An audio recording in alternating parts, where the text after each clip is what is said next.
रूस और यूक्रेन के बीच चल रही जंग में एक नया शब्द सामने आया है, मीट ग्राइंडर वॉर पॉलिसी।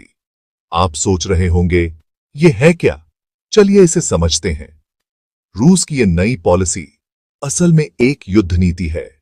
ये स्ट्रेटजी ऐसे डिजाइन की गई है कि यूक्रेन के सैन्य संसाधनों को धीरे धीरे खत्म कर सके। रूस अपनी सेनाओं को रणनीतिक स्थानों पर तैनात करके यूक्रेन को हमला करने के लिए उकसाता है। जैसे ही यूक्रेन जवाबी कार्रवाई करता है, रूस की ये चाल यूक्रेन को लगातार जोड़े रखते हुए उनके सैन्य संसाधनों को खत्म कर रही है। फिर चाहे वो गोला बारूद हो, सैनिक हो या फिर सामरिक उपकरण, यूक्रेन पर लगातार दबाव बनाए रखने का ये एक तरीका है। लेकिन ये स्ट्रेटजी सिर्फ यूक्रेन को ही नहीं, रूस को भी काफी महंगी पड़ रही है। रूस के भी सैनिक, उपकरण और संसाधनों को बड़ी कीमत पर खत्म किया जा रहा है। ये एक शक्ति संघर्ष बन गया है, जहां दोनों पक्षों को भारी नुकसान का सामना करना पड़ रहा है।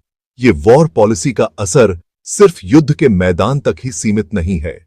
इससे दोनों देशों के नागरिक भी प्रभावित हो रहे हैं। बुनियादी ढांचे को नुकसान, आर्थिक अस्थिरता और मानवीय संकट, ये सब इस वॉर पॉलिसी के दुष्प्रभाव हैं।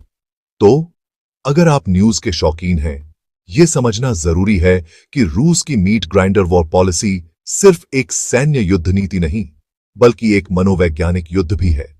इस पॉलिसी का असली मकसद यूक्रेन को शारीरिक और मानसिक तौर पर तोड़ना है।